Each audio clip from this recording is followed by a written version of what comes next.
17. My name is Abi Agina, and in the next hour we shall be giving to you the latest developments across the country. Even as Kenya prepares for the elections tomorrow, we'll be crossing over live to Eldoret County, Uasin Gishu County, I beg your pardon, where we have our reporter Elvis Kosgei standing by to give us the latest lowdown from that area.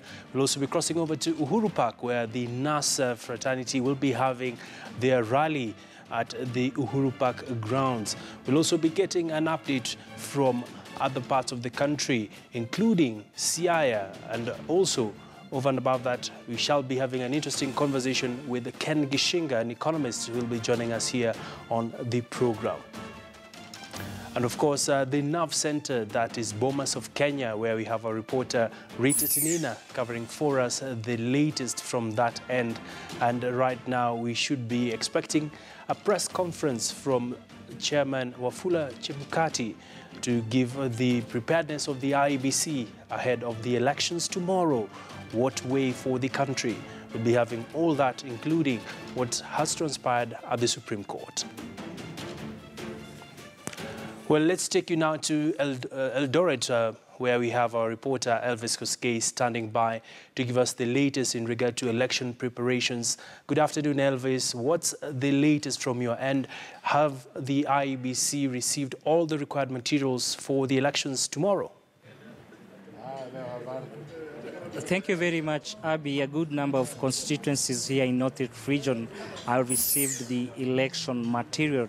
And to be particular, at this particular INAPCO Tallying Center, where, as you can see, the agents plus all the ILOs here are just busy to make everything goes as it was planned. And maybe if I could mention, I talked to the county returning officer, and according to Jackton Nyonje, is that in the last presidential election on August, this lead was white. But at this particular repeat of the poll, you can notice that the lead is black. Also, the ballot papers, if my cameraman can also get, is that during the August 8th election, they had white ballot papers. But this time round, as you can see, its color is gray. And maybe if I could talk to Jackton Nyonje, the county returning officer, to put in perspective maybe the preparations.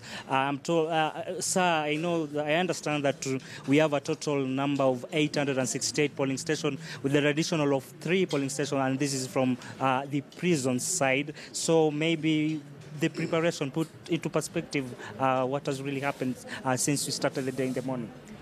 Thank you, Elvis. In summary, what I can say is that the preparations are complete. So for now, it's systems go, as you can see. We have received all the materials, including the ballot papers, which the packaging is over. So at the moment here, as you can see here in Apkwe constituency at Rift Valley Technical. So what we are waiting is to send the presiding officers to the field. The security team is outside, so in the next 20 or so minutes, they'll be departing for the respective polling stations. And then the training, I think we did it very well without any interruption, professionally done, very, very thorough.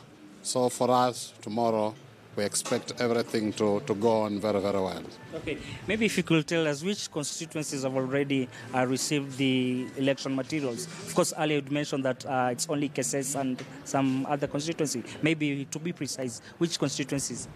Yeah, so far the reports have received.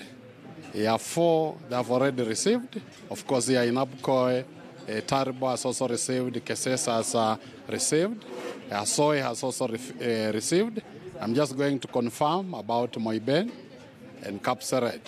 But I was told the respective officers, returning officers had been called by the team that is transporting that they were on the way. But I think they should be there, but I'll be confirming shortly. Okay, lastly, your message there to residents of Uasin Gishu who are willing to vote tomorrow. I'm making a passionate appeal. They turn up in large numbers. We are prepared. Their security, they are assured of their security, the voters, because we have held a series of meetings with the security people, and They have assured me, one, our officials are secure, and the people of Uasin Gishu are assured of the security. So there's no fear. Let them come out and vote in large numbers. Okay. Thank you very much. Abby, that was Winston Jackton Nyonje, the county returning officer. And of course, as he'd mentioned, a spot check across Eldoret town and Uasin Gishu County, you could notice a heavy contingent of security officials just to make sure that everything goes as it was planned by the electoral agency. Abby? And Elvis, before we let you go, perhaps just bring us up to speed in regard to the sentiments of the people of Eldoret as they look forward to taking part in the elections or not. A good number of Uasin Gishu County residents have vowed to turn out in large numbers and again vote for their presidential candidate, President Uhuru Kenyatta. But this region, since it's a cosmopolitan, which has been inhabited by different communities, you could notice some other communities are like, we are not going to vote until we get a word from NASA flag bearer and also NASA principal, former Prime Minister Raila Odinga. But of course, it's something that we're keeping an eye. But if we could just go with the August 8th general election, is that this Uasin Gishu County has a total number of 450,000 registered voters, and more than 75% of voters voted overwhelmingly for President Uhuru Kenyatta during the August 8th poll. Abby? Well, many thanks there, Elvis Kosgei, coming to us live from Eldoret.